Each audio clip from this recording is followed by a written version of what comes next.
Guy. All right. While everyone else is waiting for us to go live, let's go. Hello and welcome. I got to click the button so we can go live on your Instagram. We are live out there. Pay attention, wake up, click some buttons, say hello. Let's make some things happen. All right. As always, we're going to be dropping the nuggets, dropping the wisdom, telling you guys everything about leverage money and keeping it rolling. I'm pretty excited today. Tomorrow's my birthday, so that's always a good thing. I'm ready for chilling. Going to be playing golf and plotting on how to make more money. I'm telling you the truth. My goal is to make $25 million, and then you're not going to hear from me for a while. Maybe when I get bored, I'll come back. But that's what I'm going to do. So we're going live. We're going to talk to people. We're going to make some things happen. Let us know if you have any questions. Check out creditleveragex.com. We have lots of great content as well on YouTube, TikTok, Instagram, all the platforms. So give us a like, give us a follow, and we're going to keep on spreading the word. But I'm going to send out the link. What you got going on? Do you know what's new in your world? Spreading the word. I like that. It's like the gospel, bro. There's a lot of biblical events occurring. It's a very, very interesting times we live in. So at the end of the day, what's interesting is money doesn't change. It's still the same, right? Money is valued. So we have to realize that sometimes you have to do what your purpose is and find your purpose and focus on that and really enjoy what you do, because sometimes purpose doesn't necessarily have to be like money. It could just be hard work. Like doing good work is satisfying. Like when you clean up your room or you do something satisfying, like you feel good, you feel accomplished, right? So whatever you do every day, make sure you feel good about it and you feel accomplished and you're actually doing something. So I think for me, just getting up every day and doing the work, and doing the stuff that you may not want to do every day. And now that I look at that as a challenge, it's like man, it's like I don't want to call that person, or I don't want to send that email, or I don't really want to do this right now, but that's exactly the reason why I should. That's why it's like concepts like, what, every challenge comes an opportunity. So every opportunity, every problem you have, every issue you have, look at it like an opportunity. And I think that's what I'm doing now. That's why it's like, I feel like it's taking me to another level. It's getting me to become more like aware, and just realizing that there's no boundaries. We create our own boundaries. Yeah, I love that. I mean, one of my favorite quotes is, "The magic you're looking for is hidden under the work you're not willing to do, or you're avoiding." That's what it is. The magic you're looking for is under the work that you're avoiding. I don't know, but as soon as I heard that, I was like, yeah, that resonates. That's fucking powerful. That is powerful. The magic is in the work that you're avoiding. That you're avoiding to do. Exactly. It's true, man. But that's a bomb right there. So yeah, I love that quote. I agree with that one. That's a good one. Yeah. Well, cool. I think we got it rolling. Let's hop into some questions. If anybody out there has questions, you guys can always drop a comment or shoot us a message. Let's get after it, though. So this first one is kind of funny. Not funny, but it's fun to think about. I'll say it like that.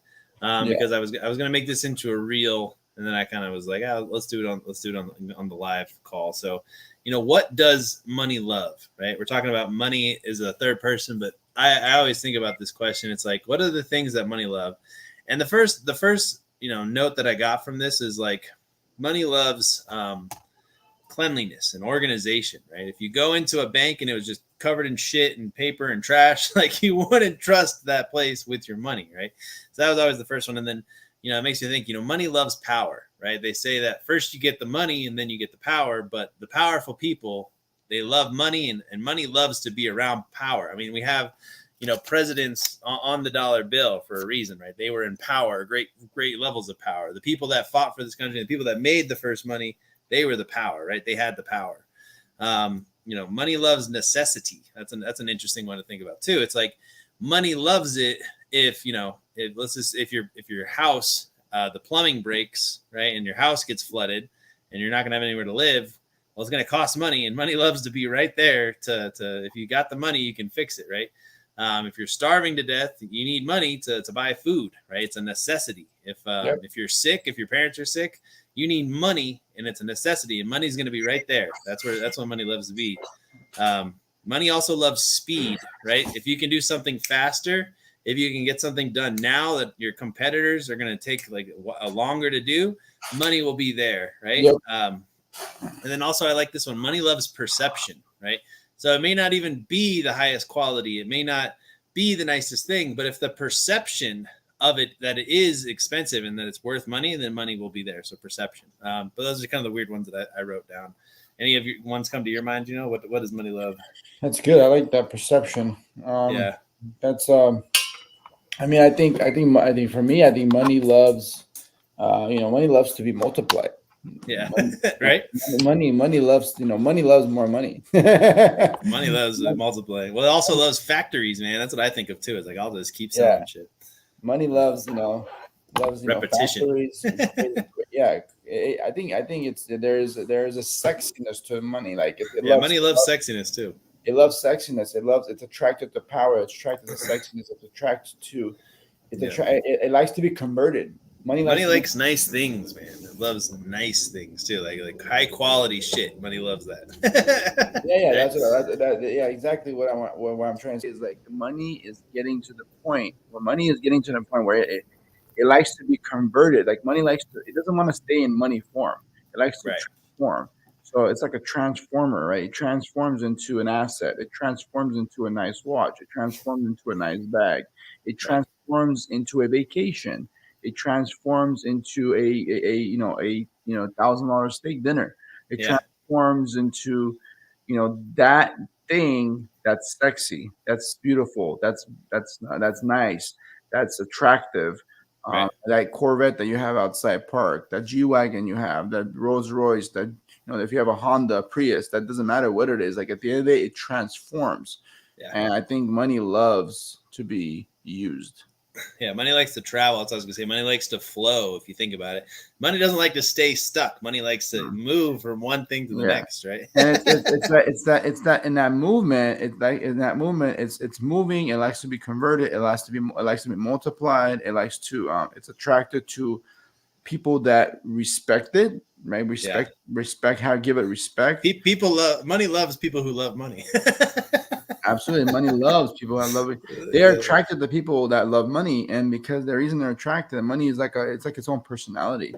We've given it so much, we as the people have given money power. And but the thing is, we are the tool. We're the ones that created it. So we need to realize that it's just a tool. And when you start to look at money in a way where it has attractiveness to it, certain attractions that it has, those attractions are being used to create more money, being used to invest, being used to fix issues and problems, being used to do certain things. And that's what money loves. It loves to be used. It loves to be moved, used, and transformed and changed hands.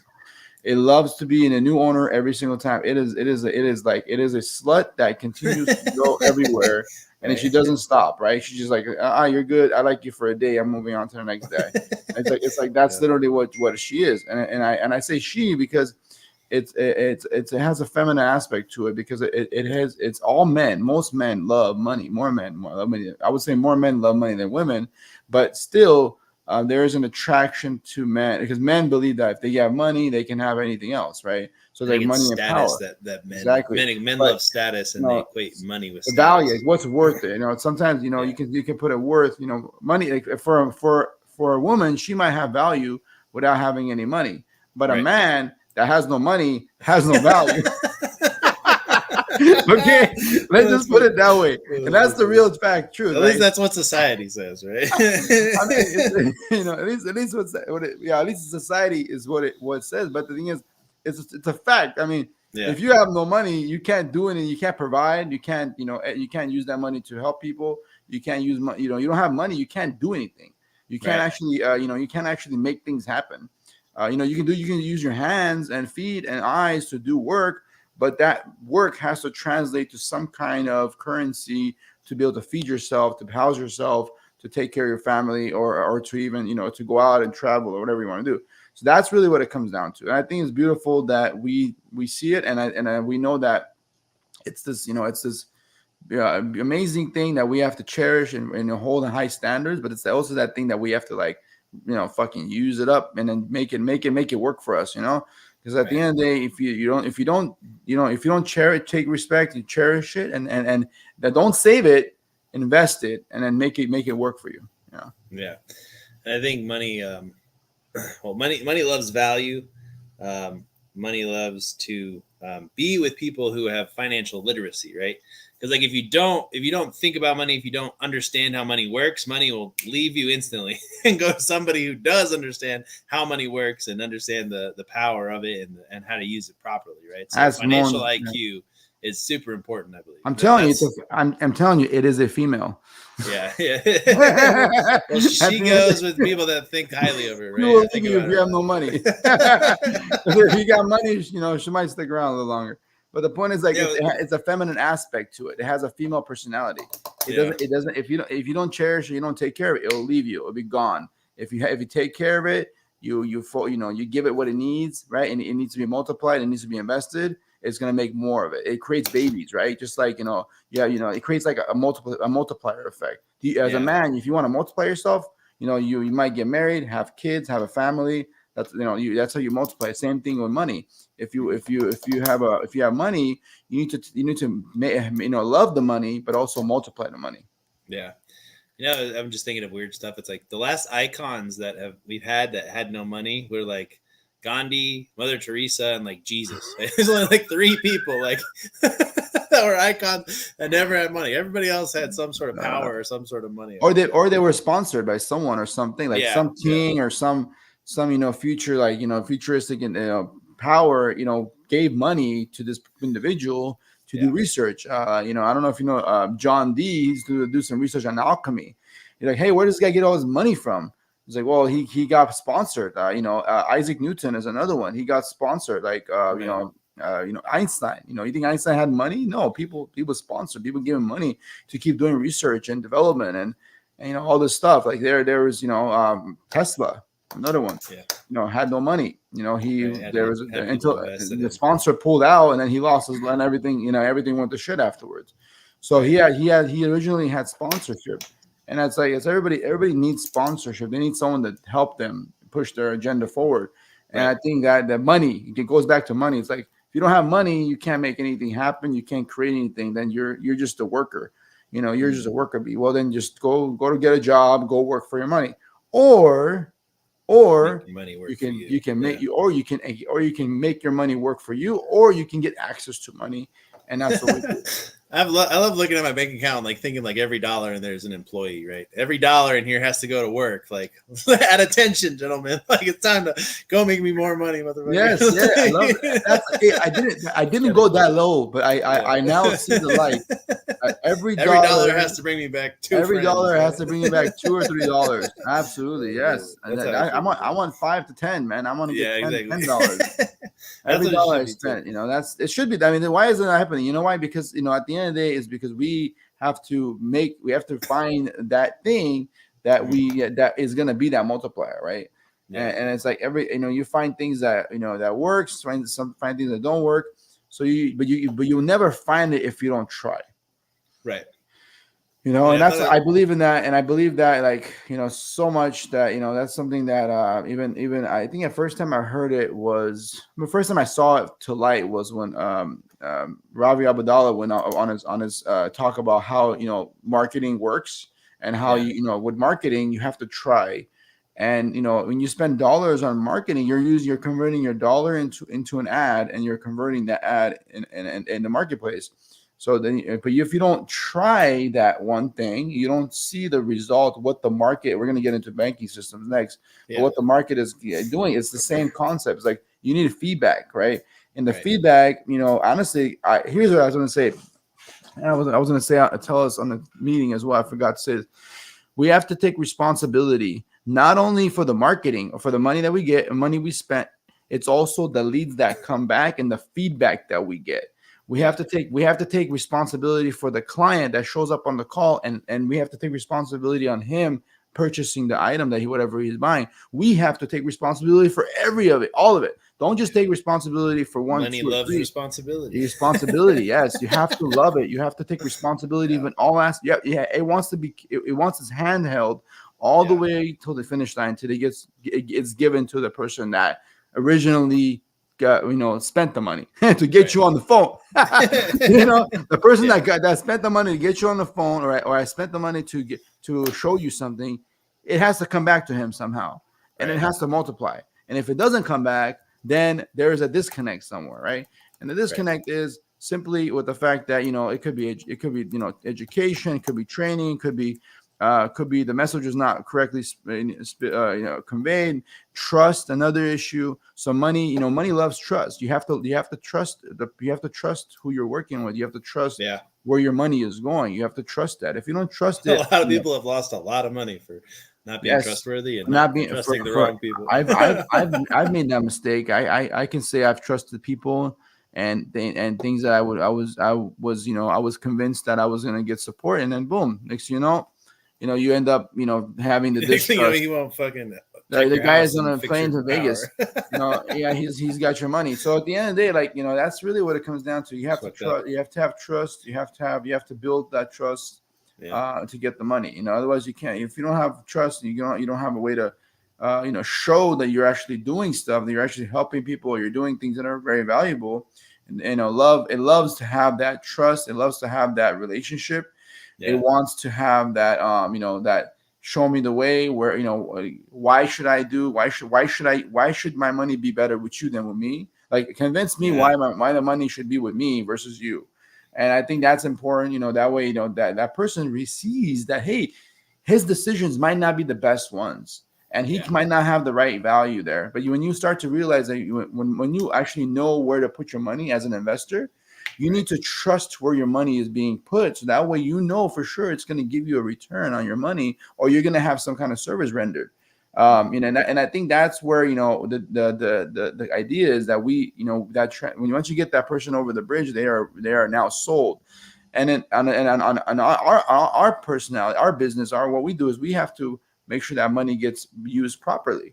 And that's what I think is that when you take responsibility for other people's money, which is the next question, is like, what happens to banking systems in the future? Like, if you're starting to use other people just like the banks, you use the bank's money, and then you start to waste it, and you don't properly take care of it and respect it and invest it properly and multiply it for the banks, then guess what? The banks are going to negatively report on your personal credit report. They're going to negatively report on your business. They're going to negatively report on, on whether they want to give you money in the future at all. It's like, at the end of the day, it's like, you are responsible. You are the responsible person. You have to take responsibility for that. And you have to be able to treat other people's money, or the bank's money, like your own, and anybody's money like your own, and take care of it. And I think responsibility is the biggest thing that came out of this, is that both the banks and you have to be responsible. The banks is going to be responsible to do their due diligence to give you money or not. And now, and more than ever, Robert, they became tighter and tighter and tighter. And what's happening now is like the banking system is like at the verge of like, well, we don't even want to give any more money out. It's like, why we're just, why are we going to give money out if people are just, throwing it to trash or whatever? But just not wasting it, but not being responsible with it. Yeah, exactly. So what would you say the banking system is? Where is it going in the next 1, 2, 3, 5 years right now? What do you think? So I'm gonna put my Nostradamus hat on. I mean, right now the interesting thing is that Japan's credit report, if Japan was a person and like it came to us and wanted us to like fix its credit, we would look at its credit report. They're at 235% utilization. That means that they are 235% over their allowed limits and they're not paying any of it back anymore, right? So that's like one domino that's going to tip, and then that economy is going to get screwed up. Europe is all jacked up, plus they're at war, so that domino is going to tip. And then the U.S., we make money whenever we drop bombs and kill people, so eventually we're going to have to start another war. And what America's great at is we've been just printing money, dude, just printing endless amounts of money. And think about it. If you were in charge of that button, right, it was just sitting there, and all you had to do was poke a button and it would just print money for you. You'd have like 3 people pushing that button, dude. And that's what happened, dude. Like I think like our grandparents, I think, were the last real hardy people that had had the guts to just be responsible with their checkbook, right? My parents, I don't think they were the most responsible with their checkbook. I don't think the next generation are going to be very responsible with money. So they've just been printing money and money and money and money and money. And it's just like, so where does it end, right? What then do we just give up on the dollar and jump on the crypto thing and just say F it? But that's what the future is.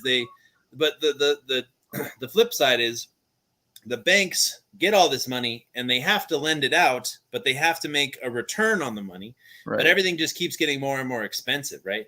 That's how we start to get these economies and shit where people are walking around with wheelbarrows full of cash to buy a loaf of bread or whatever, and it just gets ugly. It's just wild, man. So there's not a lot of hope for the banking system, but at the same point, there has to be somebody who's going to come in and say we have to take responsibility, right? And everybody was hoping, Biden was going to do that. Before that, everybody was hoping Trump was going to do that. And no president ever does that. Nobody actually takes responsibility for all the debt, except for apparently Bill Clinton, I think, did at one point. But who knows? Right? They said he solved America's debt, and then we went right back to screwing it up. So I don't know, man. And then so the banking system is in a difficult spot, right? And the only other thing that I can say is most of these banks are very over leveraged on all these massive buildings, right?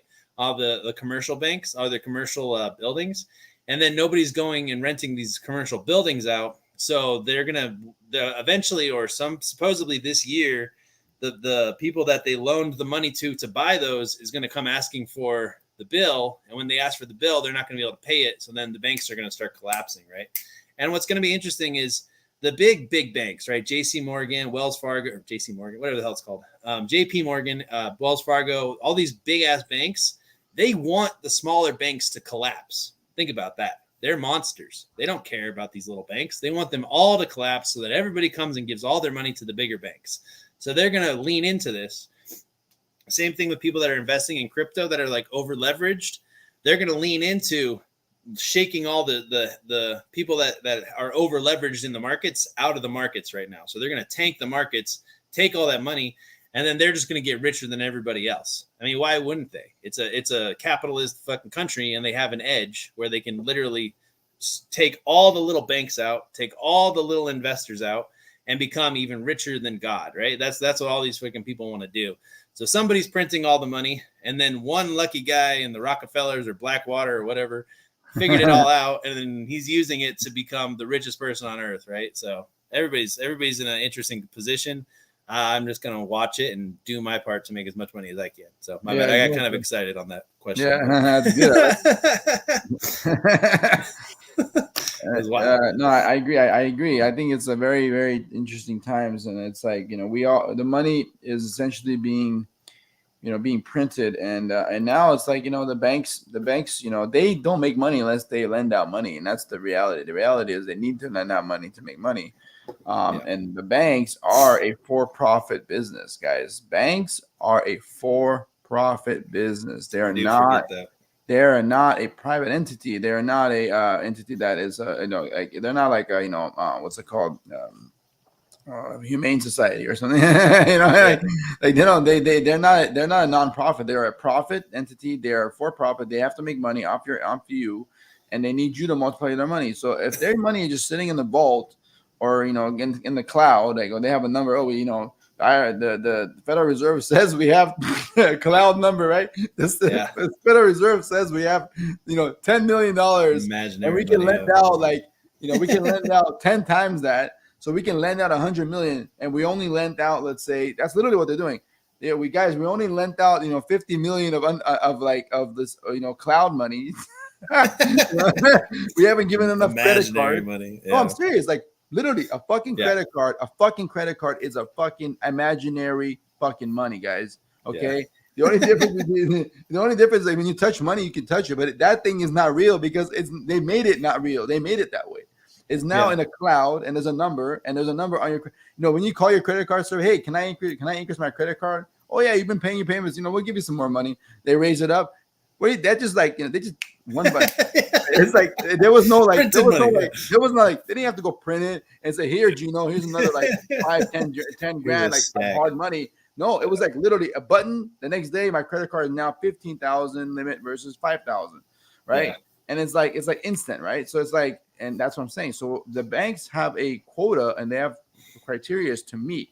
So when they given out so much money, they basically get audited and they say, hey, from all this money that you lent, how much of it did you actually get back, and did you actually get profit from? They can't lose. They have like a margin of how much money they can lose. So the banking system is always going to have that concept of like, they want to make money off their money. So what's happening right now is a lot of money has been lent out, and they're getting tighter and tighter until the fiscal year. So after taxes are due, after taxes are paid out, that's usually when the bank opens up their funds again. And it's usually like that moment where they have taxes are being paid, they're being tight because they actually want to show loss. Right? Remember, this is a for-profit business. What does a for-profit business want, guys? They want to show that they made a shit ton of money but had a lot of loss. Right? Because that shit ton of money at the end might end up only being like $1 million or $2 million, but really they collected maybe 5-10 million of that 20 million, and they were able to write off, let's say, 18 million of that, right? And if it's a $2 million profit. So point I'm saying is like they use a tightness of funds as a way to save money and not being able to pay out. This is the banking system. The banking system is gonna, it's always gonna inflate and deflate and inflate and deflate, and and it's gonna do it based on economy, based on the time of year, a lot of factors. But obviously, war is great. War. When I was in the military, war is big business. The military industry, which is like aerospace industry, and I had my clients with the Army and the Navy and the CIA, whatever it is, like NASA, right? It was like, hey. Why is the business doing well? You know why? Well, because we weren't in war. The moment when Afghanistan war was around, we were all fucking happy, dude. Like it was like, oh, it's like, let's go, like America all the way. Let's go make some more weapons and let's make some money. Like it was all about making new equipment, new software development, creating this. Even though a system works, let's make it better. Why? Because next time we go to war, we'll be better, right? Next time we do something, it'll be better. So it was always that continuous improvement, and then the money was available for us to do that. Until that happened, until the war, there was no money. So, kind of get back on topic is the banks are always going to get tighter during times of recession, and they're going to open up during times of, explosion. Yeah. And I mean, if we go into a recession, they still have to lend money out, but they're just going to only work with people who are less risky, right? The whole job of the bank is to be a moderate risk. That's what it was. Yeah. Assess risk, moderate risk. Don't make risky moves with their money, because otherwise they're never going to make a profit, right? So they have to be very, very, hold it close to the chest and only let certain people borrow it. But then those certain people that have the green light, they're going to get a lot of money, right? Because they're good. They can back it up. They have assets. They have good credit. They have cash flows. You know what I mean? So exactly, and they're going to get a lot of money. So and anybody can be in that situation. You just have to be ready to put yourself in that situation. Exactly. Yeah. So let's go on. Yeah. So how do you leverage money? I love this question. I want to bring it back to the war stuff real quick. So we're printing all this money, right? And then what's interesting is whenever we see all these big bills passed by Congress or whatever, like we lent Ukraine $3 billion, and then everybody in America is like crying, like, why can't we help the homeless people or the veterans? Why is the money going to Ukraine? Well, what happens is we print all that fucking money. We lend it to Ukraine on interest. Now we can write it off the books. And now we have leverage over fucking Ukraine because we lent them all this money and they're going to have to pay us back. That is leverage at the most grandest scale ever. Like you're going to, you want us to do something? Well, remember how you owe us all this money because we lent it to you during the war times? We now control you, right? We're going to, time to pay Uncle Sam, right? So Uncle Sam is a maximum master leverager, right? So we can take some notes on how the government leverages its money. But how we leverage money is we have, multiple levels. And I have a good video on my YouTube channel, but it's like you can leverage software, right? And why is that leverage? Well, because once you have the software working, it works 24 hours a day, 7 days a week. It doesn't cry, it doesn't complain. And it's doing something that we need that can make me money. That's leverage, though, because I'm no longer doing the work. The software is doing the work, right? Then you can have leverage over, you can use money to leverage people, right?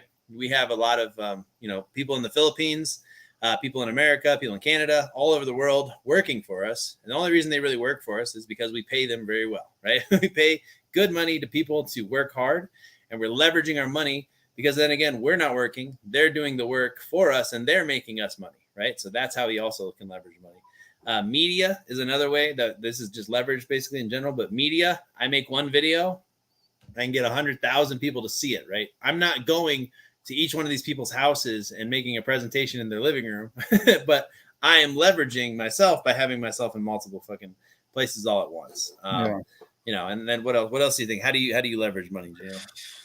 Yeah, I mean, money is, again, it's a tool. It's a way. The point of money is to be able. It wants to be used. So the best way to use money is not just to spend it. Okay, the best way to use money is to invest it and to leverage it. So when I say invest it, I mean like put it into something that's going to make you more money or multiply your money.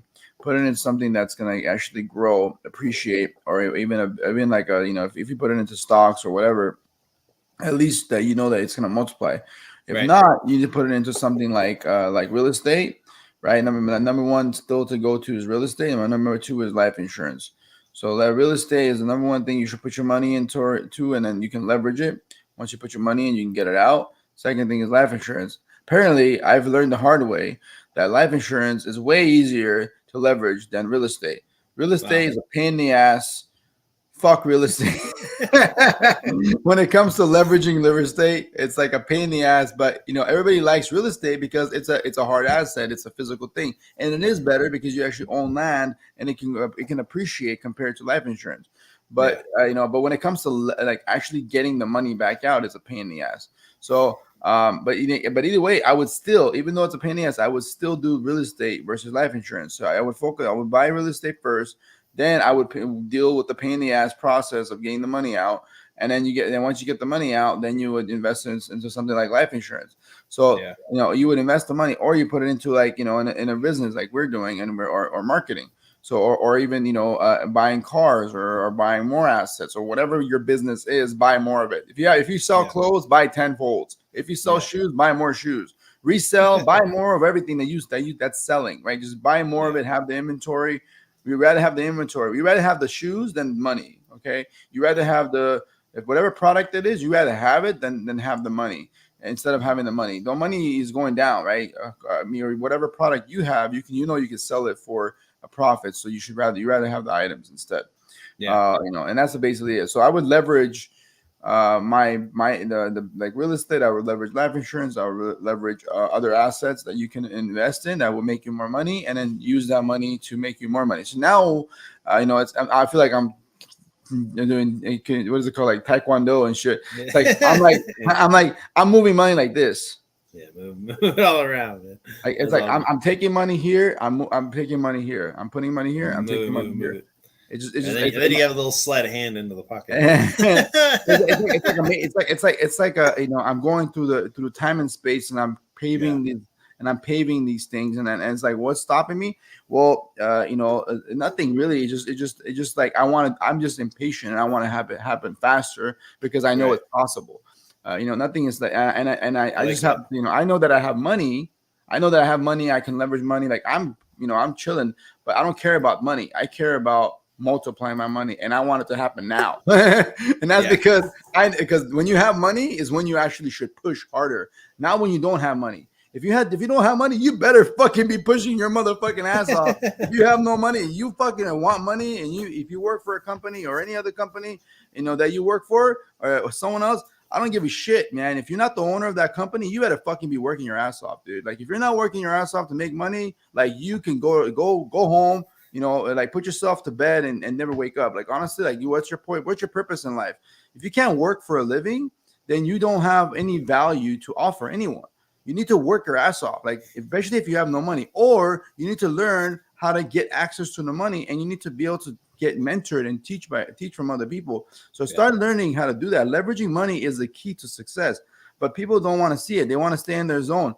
If you don't work your ass off, then you better be making a lot of money, and you better be using that money to multiply it. So that's where I'm at, where I might be in a position where I have some money laying around, but I want to make that money multiply. I don't want to keep my money. I don't want to save my money. I want to grow. I want to build generational wealth. I want to be able to help people, right?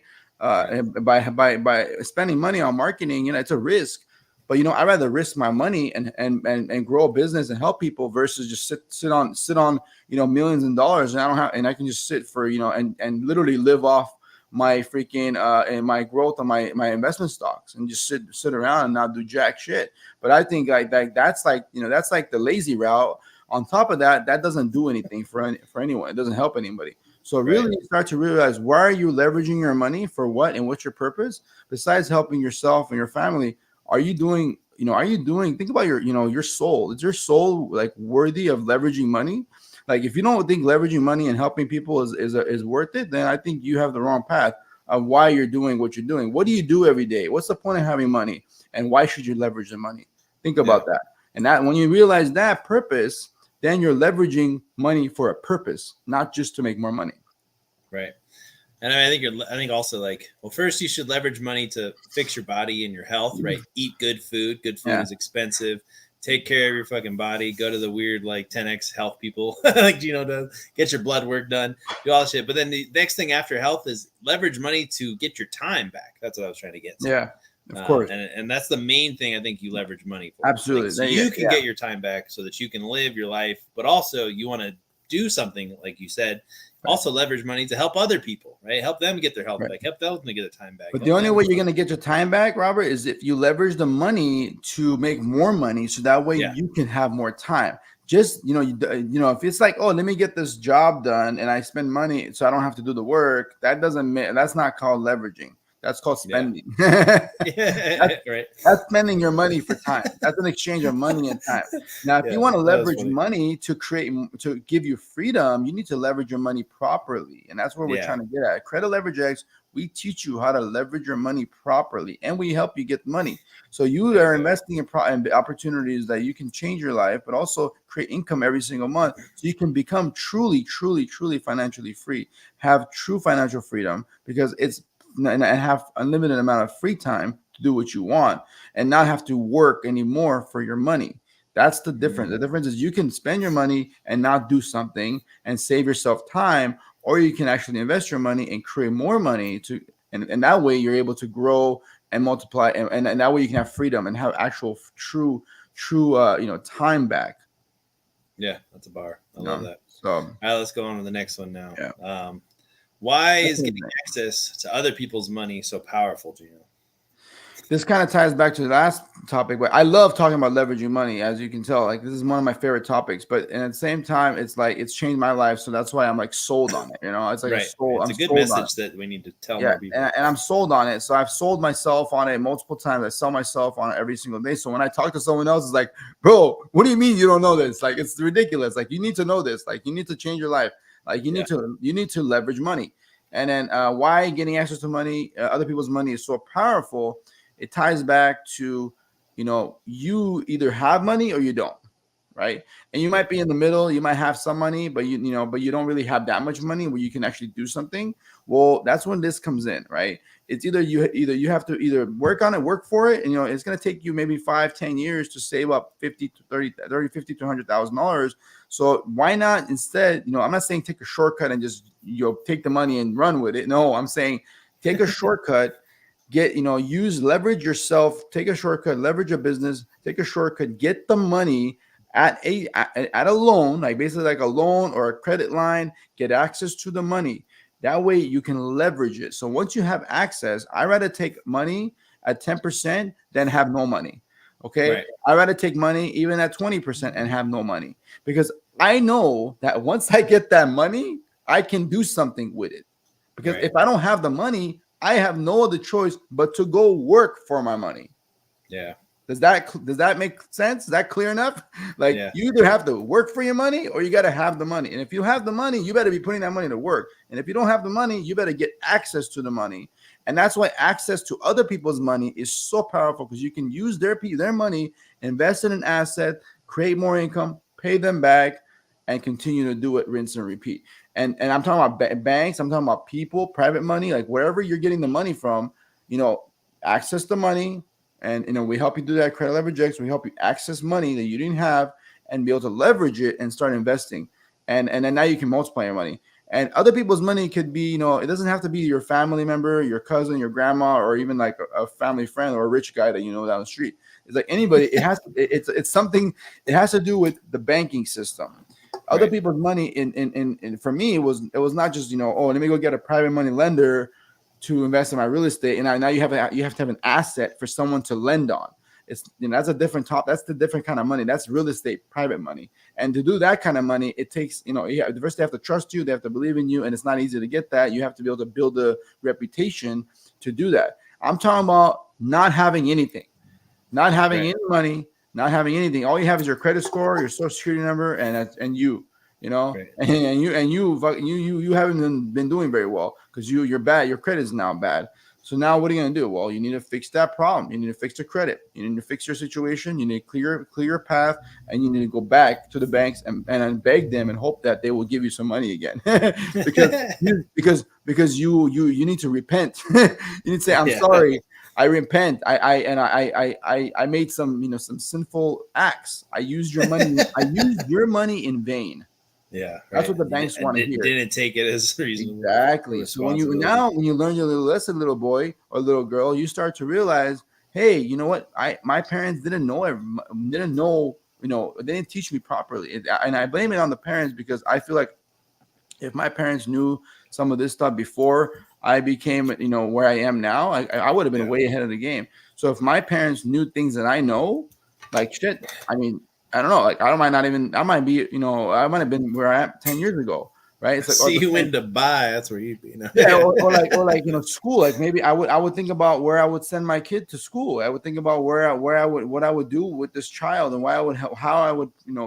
what education what information does this person need to consume in order to be successful in this world.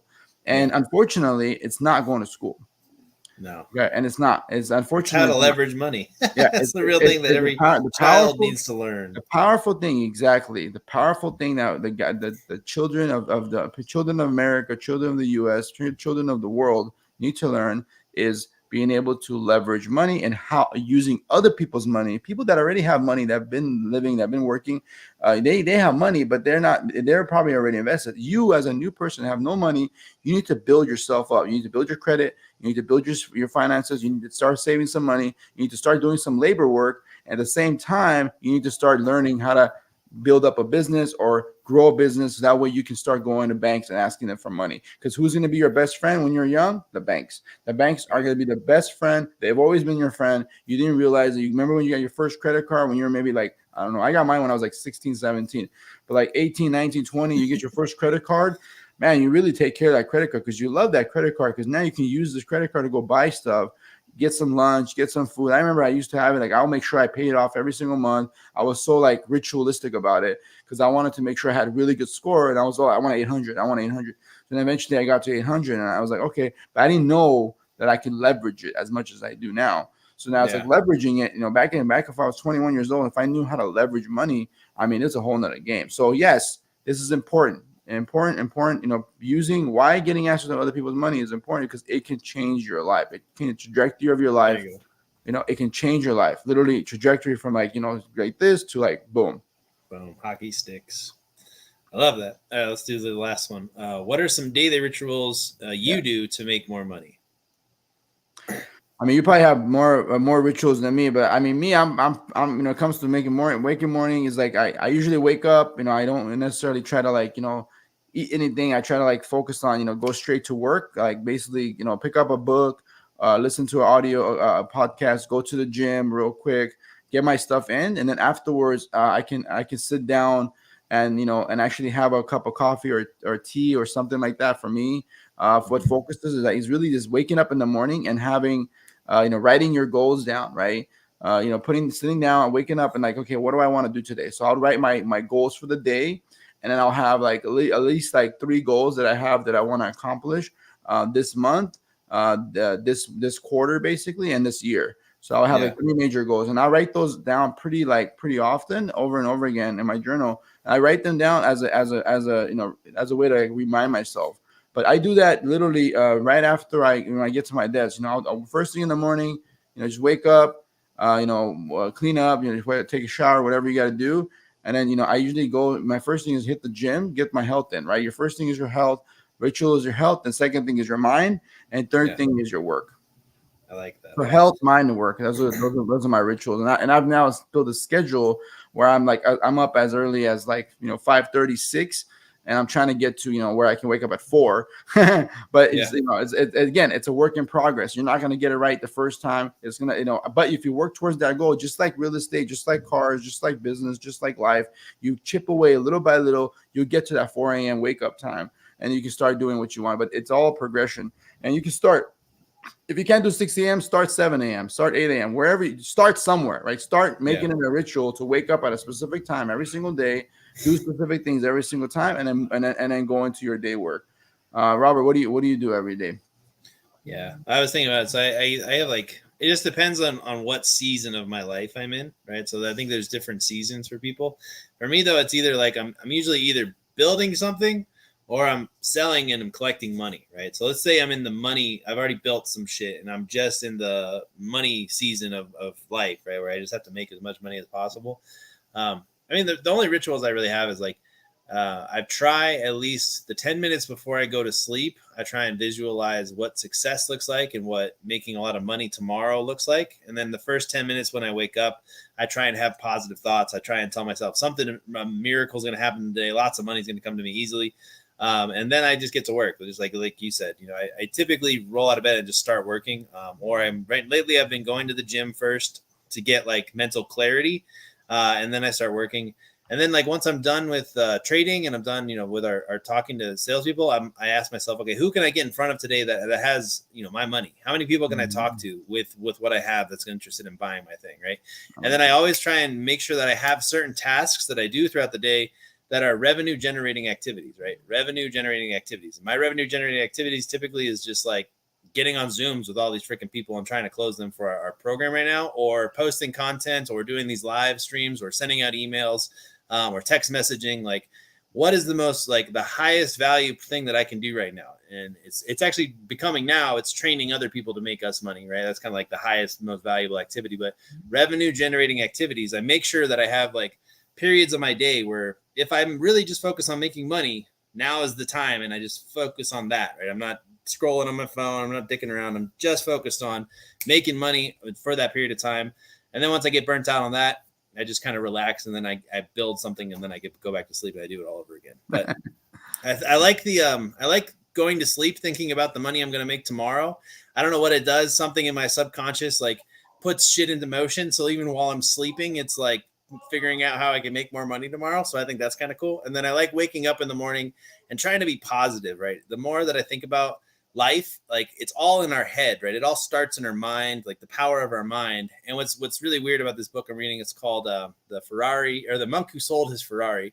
But they say that most people have 95,000 thoughts a day, right? And most of them are the same fucking thoughts every single day, right? So if you have a certain amount of thoughts every day, and they're almost always the same fucking thoughts, and then one of them is negative throughout the day, you're going to constantly have that negative thought every single day. So I try and have the ritual of having positive thinking, right?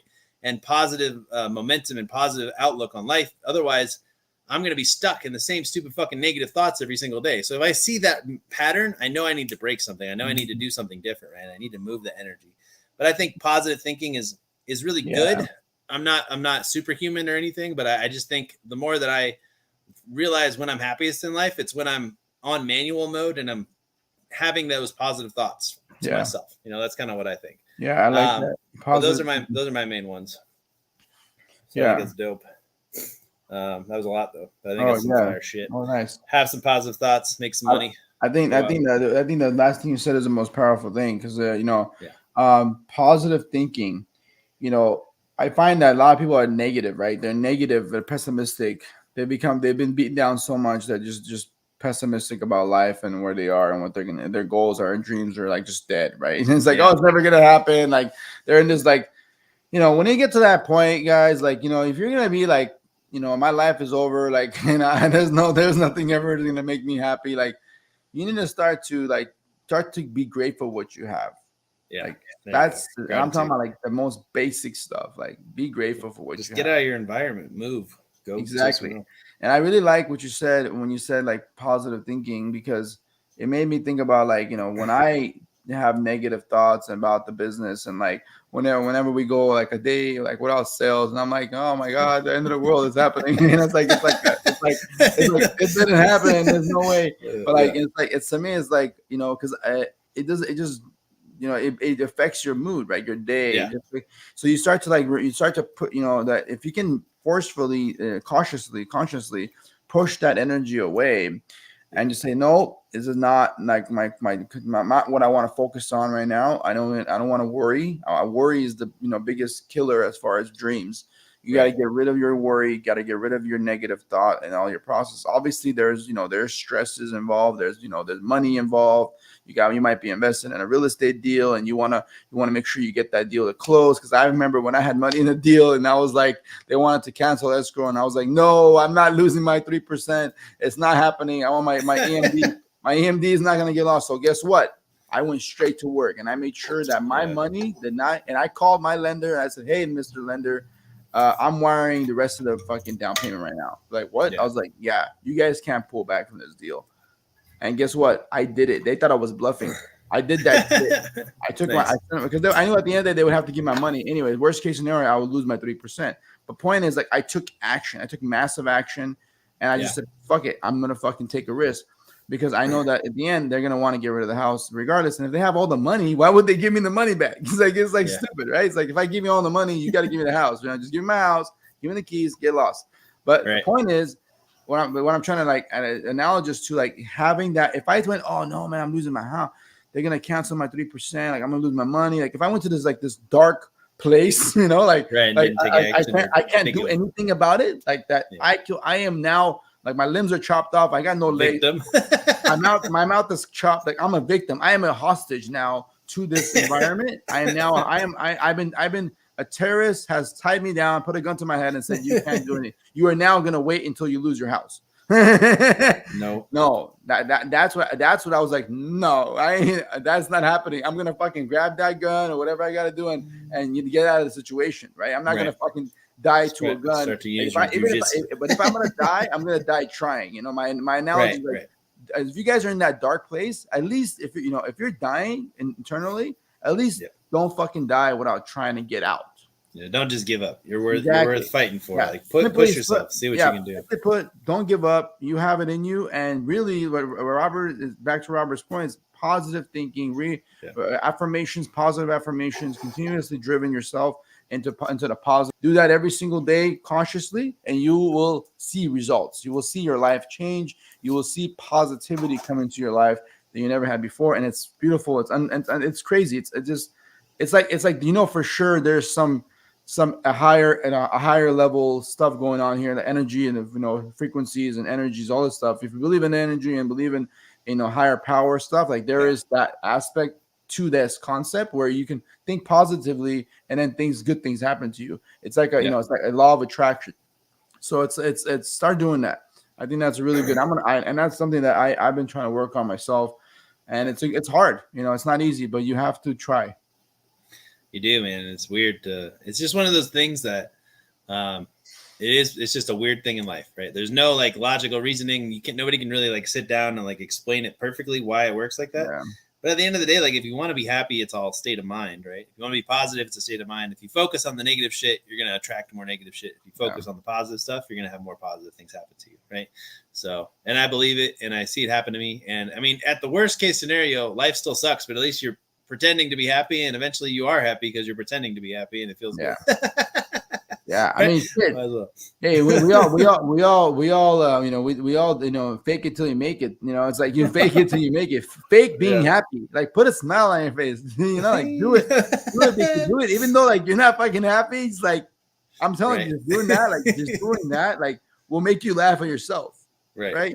like we are right now. We're laughing at ourselves because we both know we've had stresses, we've gone through shit, and we want, I know you're fucking burned out. You're gonna take for your birthday, you're gonna take some time off. And I think that's good because now you get to take some time to think about everything, but get yourself a time of break. But like it's like, at the end, like there has been like a lot of shit that happened up to this point where we have like it might have pissed you off, but you gotta put a smile on your face and you say, yes, keep not impressing me. Like keep showing me that you guys didn't listen to one word I said and everything went from here to the other. And it's like there was literally useless amount of time. Or the newer guys that we hire, they come in and they I'm ready, and then next they don't fucking do shit. So it's like, they get fired the next day, right? Keep wasting my time. Keep preaching yourself. So it's like, that's the reality. So put a smile on your face, be happy. That's pretty much it, Robert. I think that's all I got to say about this week and this next month is be happy, be positive, learn from what we're giving you guys. Take that knowledge. I mean, leverage your money responsibly. Free knowledge. I find this is like freaking free knowledge, and it's like honestly, like I would just love to just learn more about other people, how they're doing and what they're doing. Because if you were doing something that's of value, you should be doing your own lives, you're doing your own things, and show us, right? Because we always want to learn, but we are doing what we are here to do. Put to do is we're here to help other people. I believe that that's why we're here, to help each other and grow, and that's what we're doing. So that's something that you want to do. Join Credit Leverage X. Yeah, let's do it. And I like it, dude. I think our book should be called like How to Leverage Money, right? That's the message that we're telling everybody, man. So we gotta do it right. If you want to learn how to leverage money and basically get access to capital, check out creditleveragex.com. Like, subscribe, drop a comment. Do the gentlemanly thing of showing us some love by sending us a like, subscribing. It takes no work. Just click a button. And then, reach out, send us a message. I'm happy to get you some funding. Check out creditleveragex.com. Robert and Gino signing off. Talk to you next time.